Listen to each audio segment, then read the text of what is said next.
Crónicas de lo Invisible.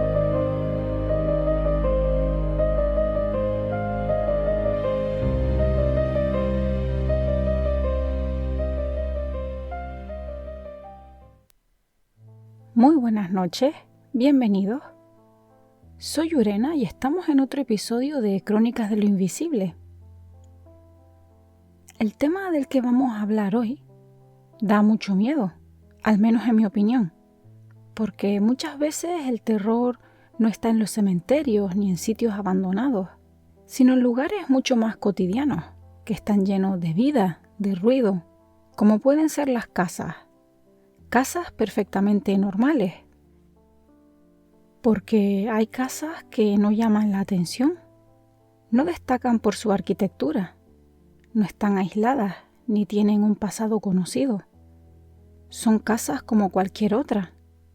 Casas que podrías cruzarte caminando por tu barrio sin detenerte a mirarlas. Y sin embargo, a veces basta con entrar por primera vez, cerrar la puerta, dejar las llaves sobre una mesa y sentir que algo no encaja. No siempre es miedo. A veces es solo una incomodidad leve, una sensación difícil de explicar, como si el aire fuera más denso, como si el silencio pesara un poco más de lo habitual. Y lo más estremecedor es que en la mayoría de los casos antes no pasaba nada. Los anteriores inquilinos no notaron nada extraño, no hay historias previas ni rumores. En este episodio no vamos a hablar de mansiones abandonadas ni de lugares señalados en mapas del misterio. Vamos a hablar de lugares cotidianos, como pueden ser las casas familiares, los pisos, un chalet, viviendas compradas con ilusión, a veces alquiladas con prisas y habitadas con confianza. Porque al fin y al cabo un hogar es eso. Es el lugar donde dejamos de estar alerta. Y quizá por eso cuando algo ocurre en una casa, el impacto es más profundo que en cualquier otro sitio. El miedo no llega de golpe, sino que se va infiltrando poco a poco. Primero son detalles pequeños, ruidos que atribuimos a la casa asentándose, una puerta mal cerrada o una corriente de aire. Luego algo cambia. Empiezas a notar que ciertos espacios te incomodan más que otros, que evitas una habitación sin saber por qué, que no te gusta estar solo en casa, aunque nunca antes te importó. Y entonces llega la duda. ¿Me lo estoy imaginando? Porque cuando el miedo no tiene forma, cuando no hay una figura clara o una explicación evidente, la mente busca la lógica y se convence de que todo tiene una causa normal. Pero hay testimonios en los que esa explicación nunca llega. Casa donde los fenómenos comienzan con la llegada de una persona concreta, no antes ni después. Es como si la casa reaccionara. Esta noche vamos a recorrer 3 historias reales y documentadas que comparten un patrón estremecedor. La normalidad inicial, la ausencia de antecedentes y un cambio brusco que coincide con la llegada de nuevos habitantes. Aquí vamos a detenernos en un punto incómodo, que es el momento exacto en el que una casa deja de sentirse como un refugio.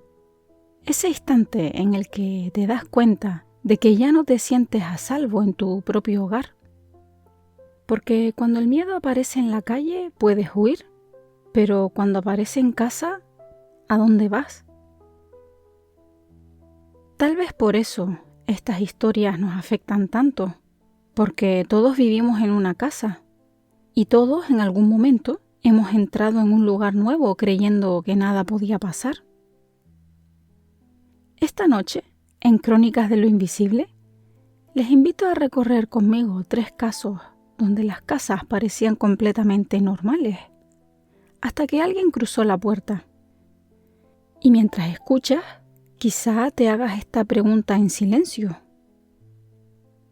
¿Y si no siempre es la casa la que guarda algo, sino la persona que entra en ella?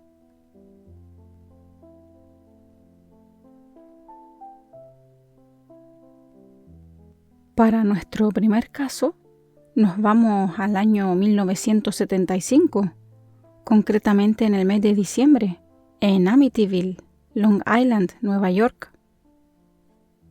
El frío del invierno no perdona en esa zona.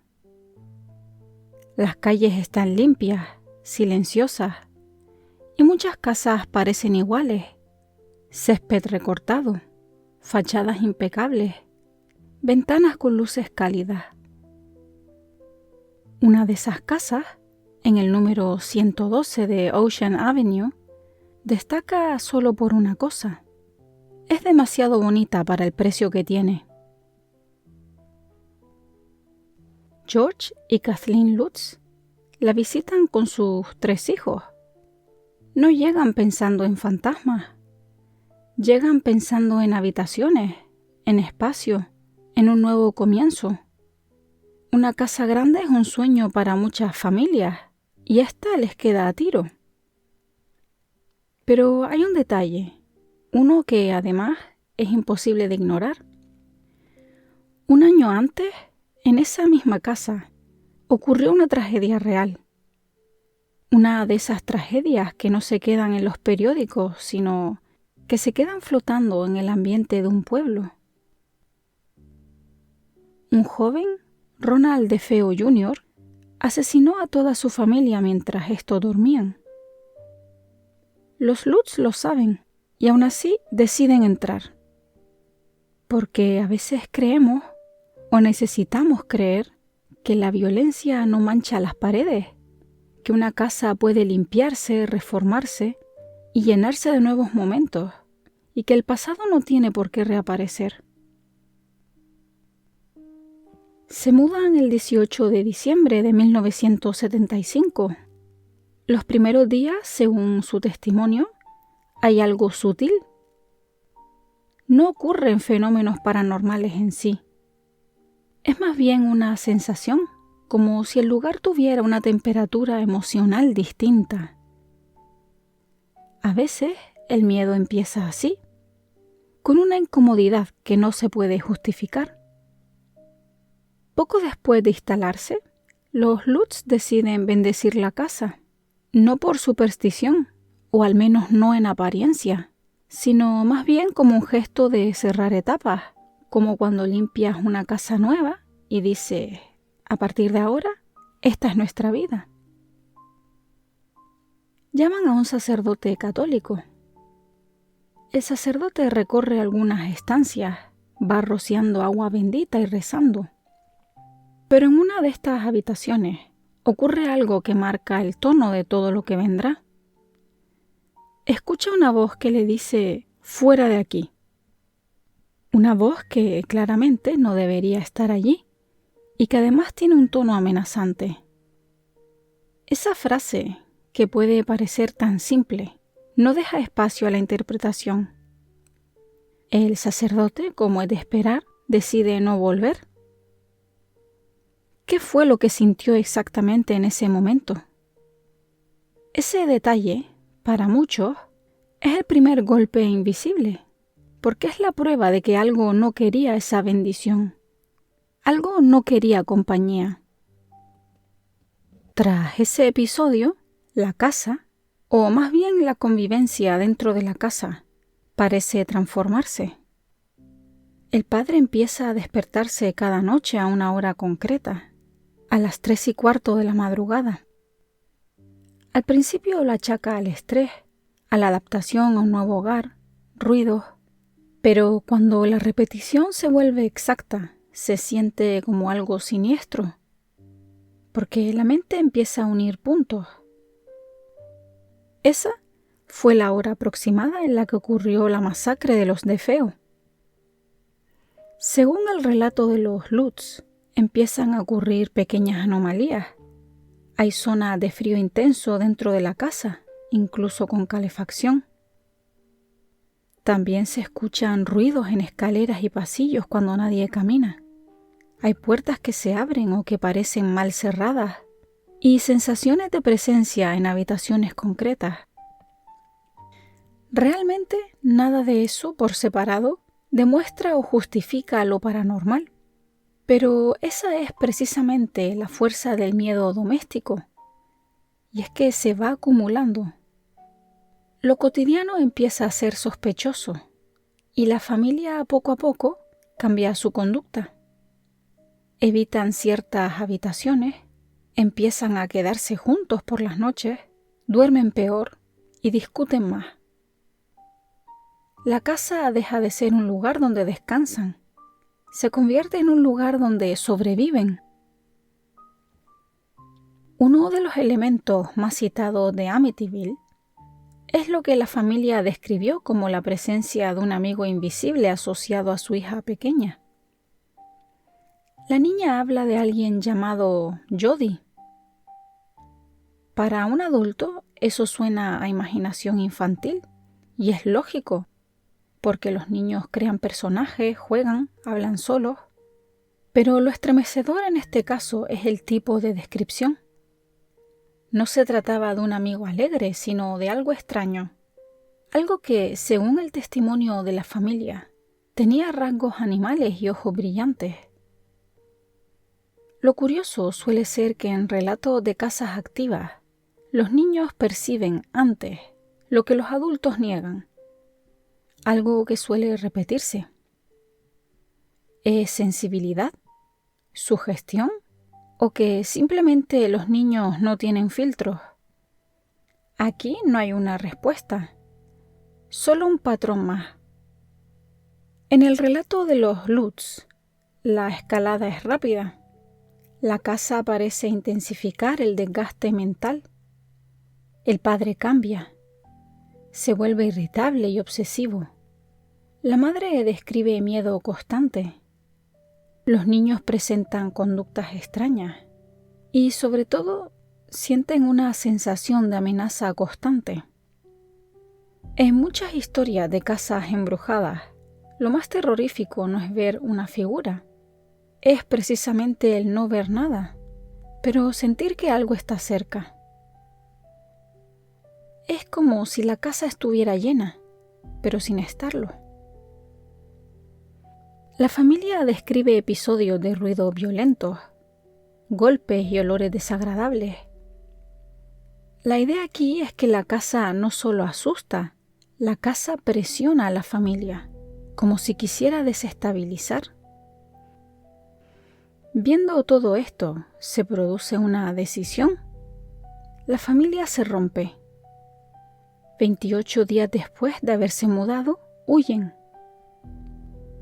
No se van poco a poco, no planifican, no hacen sus maletas con calma. Salen dejando pertenencias, ropa y objetos personales, como si lo único importante fuera salir vivo del lugar. Después de esto, la casa sigue en pie y otras familias viven allí después.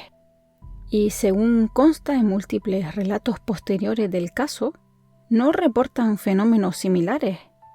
Incluso hubo propietarios molestos por el turismo morboso y la atención mediática. Esto abre dos interpretaciones, y las dos dan miedo a su manera. La primera es la interpretación paranormal.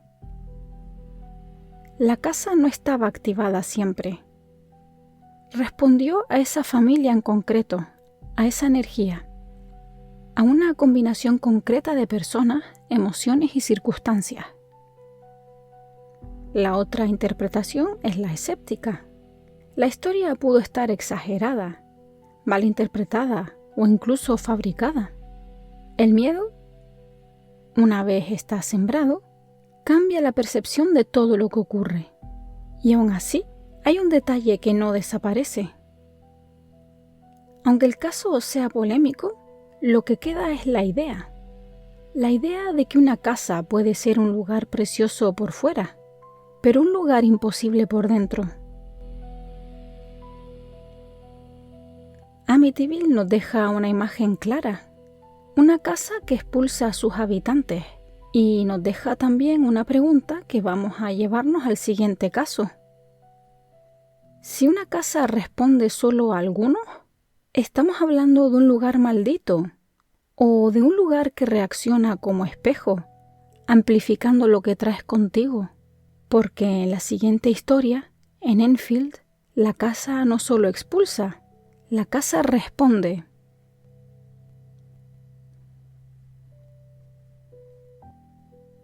Para este segundo caso, nos trasladamos a agosto de 1977, en Enfield, al norte de Londres.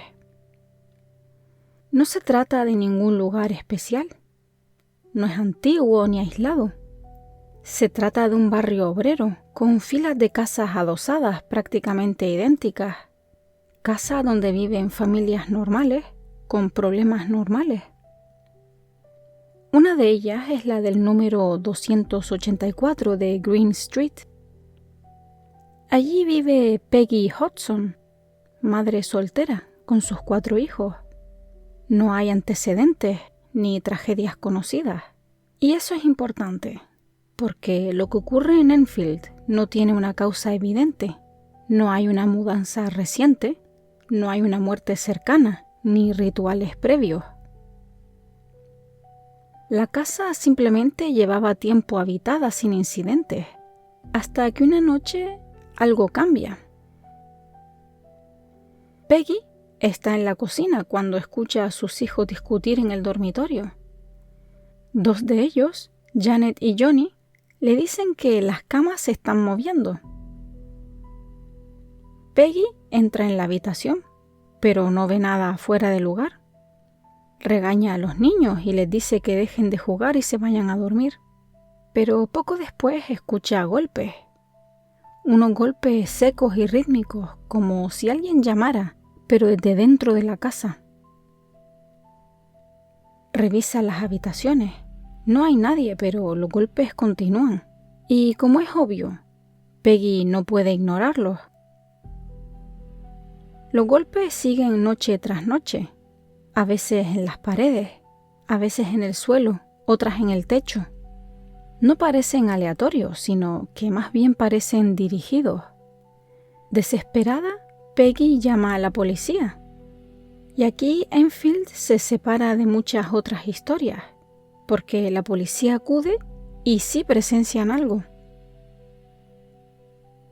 Un agente observa cómo una silla del salón se desliza sola varios centímetros sin que nadie la toque. No se trata de una broma ni de un ruido mal interpretado. Es un objeto pesado que se mueve sin causa aparente. El suceso queda registrado y a partir de ahí la casa deja de ser un asunto privado. Después de la visita policial, los fenómenos se intensifican. Los golpes se vuelven más frecuentes y entonces alguien se da cuenta de algo muy inquietante. Y es que estos golpes responden. Un golpe significa sí, 2 golpes significan no. La casa parece comunicarse, como si algo aprendiera a interactuar. La prensa local empieza a interesarse. Hay periodistas que acuden a la casa y algunos de ellos presencian fenómenos como objetos que vuelan, piezas pequeñas que salen despedidas por el aire o canicas que cruzan habitaciones. No todo ocurre cuando hay cámaras y eso complica cualquier explicación sencilla. Poco a poco queda claro que el foco del fenómeno parece ser Janet, una de las hijas de 11 años. Ella empieza a comportarse de forma extraña. Entra en estado de trance y habla con una voz que no es la suya. Una voz grave, ronca, una voz que dice ser un hombre. La familia no sabe cómo reaccionar, no están preparados para esto y no buscan fama ni atención. Simplemente están asustados, hasta que entran en juego unos investigadores independientes. Unos miembros de la Sociedad para la Investigación Psíquica de Londres comienzan a estudiar el caso. Instalan grabadoras y se quedan noches enteras en la casa. Registran golpes, respuestas y cambios de temperatura. Y entonces ocurre algo que marcará para siempre el caso Enfield. La voz da información verificable. Dice llamarse Bill Wilkins y dice haber vivido en esa casa y haber muerto allí, sentado en una silla debido a una hemorragia. Posteriormente, el hijo de un hombre llamado Bill Wilkins confirma que su padre murió exactamente así, en esa casa. ¿Coincidencia? ¿Se trata de información obtenida de alguna forma normal? Nadie logra explicarlo de forma convincente. Los fenómenos se vuelven más agresivos. Janet afirma que algo la levanta de la cama. Hay objetos que vuelan con fuerza suficiente para causar daño. En una ocasión, unas cortinas llegan incluso a enrollarse alrededor de su cuello. La casa ya deja de ser solo inquietante. Ahora se vuelve hostil. La familia decide dormir junta y dejar las luces encendidas. El agotamiento mental que viven es extremo. Y aquí aparece una idea que se repite en muchos casos similares. El fenómeno parece alimentarse del miedo. Cuanto más terror, más actividad. Años después, Janet admitirá que algunas cosas fueron fingidas, un porcentaje pequeño, bromas infantiles que se mezclaron con algo más grande que ella. Y este punto es importante, porque, lejos de destruir el caso, lo vuelve más humano y más inquietante. Si algunas cosas fueron fingidas, ¿por qué no todas? ¿Por qué algunos investigadores, policías y periodistas coincidieron en ciertos sucesos? En Enfield no hay una respuesta clara, y a la vez algo queda sin explicar. Con el tiempo, los fenómenos disminuyen. La casa vuelve a ser una casa normal. Peggy sigue viviendo allí durante años sin incidentes graves. Y aquí aparece otra pregunta incómoda. ¿La casa reaccionó a una familia concreta o reaccionó a una combinación emocional específica? Porque si algo queda claro en Enfield es que la casa no parecía tener una voluntad maligna constante. Parecía responder a algo. En Amityville vimos una casa que expulsaba. En Enfield vemos una casa que responde. Y ahora la pregunta cambia de forma. ¿Y si algunas casas no están embrujadas, sino que funcionan como amplificadores? ¿Y si ciertas emociones, conflictos o personas activan algo que normalmente permanece en silencio? Aún nos queda un tercer caso, el más incómodo de todos. Uno en el que la casa no importa, porque lo que ocurre se mueve con los habitantes de esa casa. Y eso es precisamente de lo que hablaremos en el siguiente caso.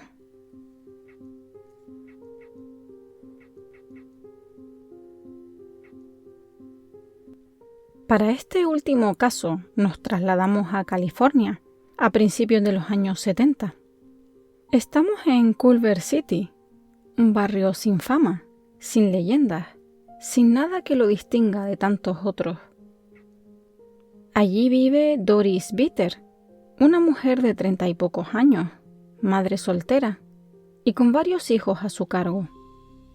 Su vida no es fácil, ya que arrastra problemas económicos, una historia personal marcada por el abuso, el alcohol y las relaciones violentas. Nada de esto es paranormal, pero todo esto importa, porque a veces en estas historias el contexto humano es tan importante como los fenómenos en sí. Doris vive en una casa pequeña alquilada, bastante deteriorada. No es un lugar acogedor, pero tampoco parece especial. Nadie habla de esta casa, ni nadie la evita. Hasta que Doris empieza a comentar que algo la ataca.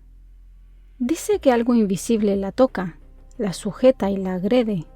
Y aquí la historia cambia de forma radical. Según su testimonio, Doris siente presencias a su alrededor de forma casi constante. Describe sombras, movimientos en el rabillo del ojo, cambios bruscos de temperatura. Pero lo más perturbador es que afirma ser atacada físicamente por una entidad que no puede ver. Siente que le dan empujones, presión sobre el cuerpo y sensaciones de asfixia. Incluso llega a denunciar agresiones sexuales por parte de esa presencia invisible. Este detalle es extremadamente delicado y también es el motivo por el que el caso Doris Bitter nunca se ha tratado como una simple historia de fantasmas. Aquí no hay romanticismo ni misterio. Hay terror absoluto, desesperación y vergüenza. Sus hijos confirman que ocurren cosas en la casa. Objetos que se mueven, ruidos violentos, cambios repentinos en el ambiente.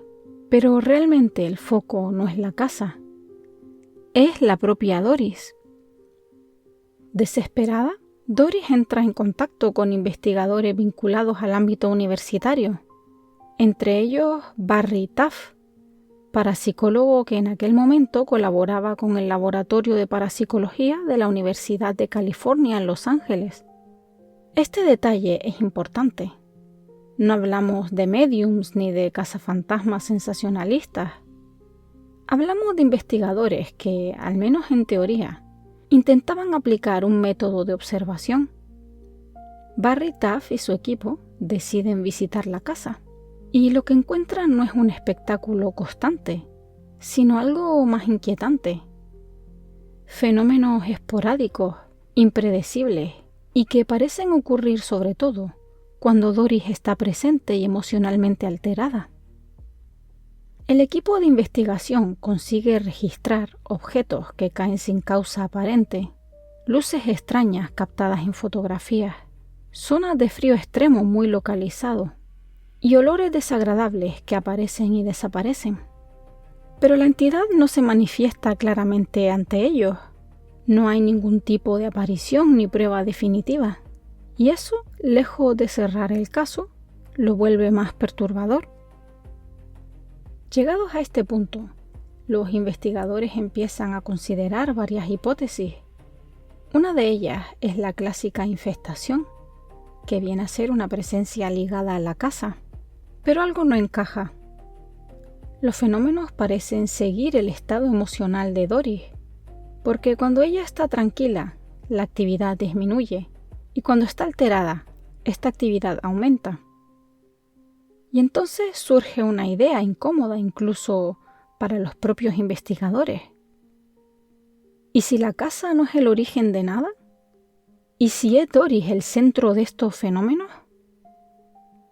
Aquí aparece el concepto de poltergeist inducido, una teoría que explica que ciertas personas en estado de estrés extremo o trauma profundo podrían provocar fenómenos físicos sin ser conscientes de ellos.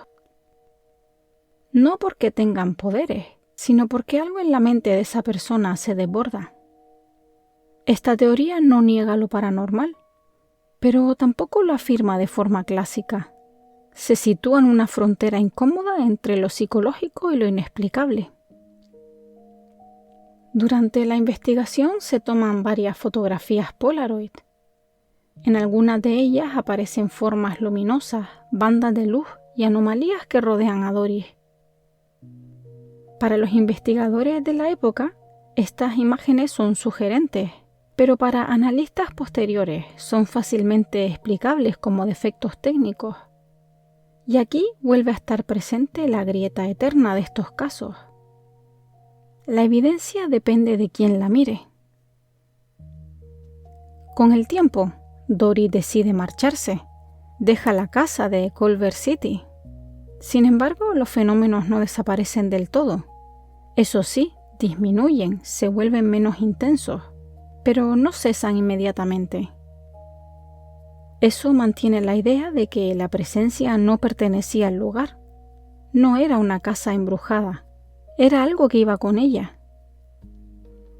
Con el paso de los años, Doris consigue cierta estabilidad. Los ataques se hacen menos frecuentes. La historia se va apagando, pero ella nunca se retracta. Hasta su muerte ella mantiene que aquello fue real. El caso Doris Bitter inspira una novela y más tarde una película, The Entity, y con eso la historia se contamina, se exagera, pero también se preserva. Algunos investigadores escépticos revisan el caso años después y señalan que existía un trauma no tratado, el consumo de alcohol, sugestión, errores metodológicos. Y está claro que todo eso es posible, pero la cuestión es que aunque todo fuera psicológico, el sufrimiento fue real. Y si no lo fue, entonces estamos ante uno de los casos más perturbadores jamás documentados. Este caso rompe el esquema de casa encantada. Aquí no hay paredes con memoria ni habitaciones malditas. Hay una persona que parece arrastrar algo invisible consigo. Y eso nos obliga a reformular la pregunta central del episodio. Porque después de Amityville y Enfield, podríamos pensar que las casas reaccionan. Pero Doris nos plantea algo más inquietante. ¿Y si algunas presencias no viven en casa, sino que se pegan a las personas? ¿Y si el lugar solo amplifica algo que ya estaba ahí?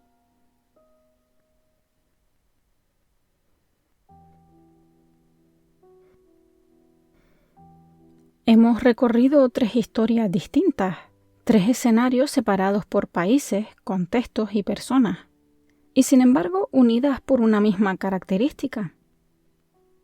En Amityville, la casa parece rechazar, no dialoga ni avisa, presiona hasta que la familia se va, como si el lugar no tolerara esa presencia concreta.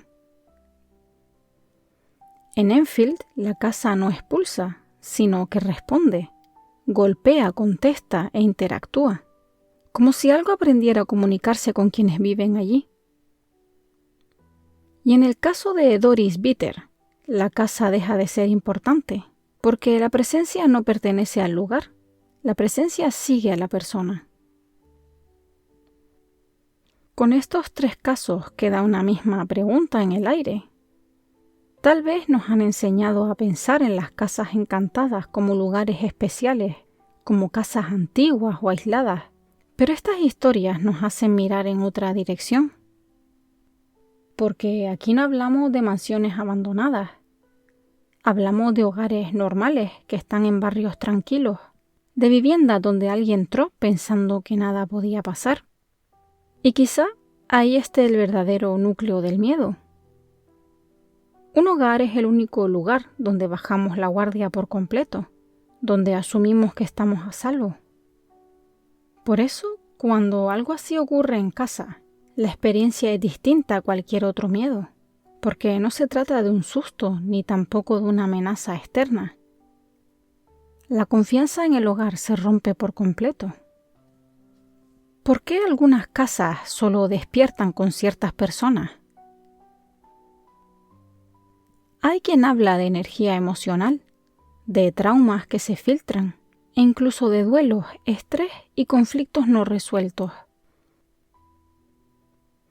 Hay teorías que sugieren que determinadas personas en momentos vitales concretos podrían actuar como catalizadores, no porque tengan algo especial, sino porque están rotas y vulnerables. Y hay quien cree que eso no explica todo, que hay lugares que acumulan memoria y que las emociones dejan huella, que no todo lo invisible es psicológico, porque puede que ambas cosas sean ciertas. Quizá una casa no hace nada por sí misma, tal vez solo responde, como un espejo que muestra lo que traemos con nosotros, nuestros miedos, nuestras pérdidas, nuestra historia. Surge entonces una última posibilidad. ¿Y si algunas casas no están embrujadas, sino que son sensibles? En muchas ocasiones son espacios que reaccionan y que incluso amplifican, como si ciertas paredes escucharan más de lo que creemos, como si el hogar no fuera solo un contenedor de vida, sino un participante silencioso. Quizá por eso tantas personas describen la misma sensación al entrar en ciertas casas. Una incomodidad sin causa, una resistencia invisible, una certeza de que algo no va bien. No hay una voz o una sombra. Es pura intuición. Y la intuición a veces sabe cosas que la razón no quiere aceptar. No sabemos si Amityville fue sugestión, fraude o algo más. No sabemos qué parte de Enfield fue real y cuál no. No sabemos si Doris fue víctima de una presencia externa o de algo generado desde dentro. Pero sí sabemos algo, y es que todas estas personas sintieron miedo en su propio hogar. Así que la próxima vez que entres en una casa nueva, que cierres la puerta o que sientas algo difícil de explicar, no pienses solo en la casa. También pregúntate, ¿qué traigo conmigo? ¿Qué es lo que dejo atrás y qué puede quedarse aquí? Porque tal vez no siempre es el lugar el que guarda algo. Tal vez somos nosotros quienes dejamos algo al entrar. Muchas gracias por escuchar y acompañarme aquí en Crónicas de lo Invisible. Nos escuchamos en el próximo episodio. Que pasen muy buena noche.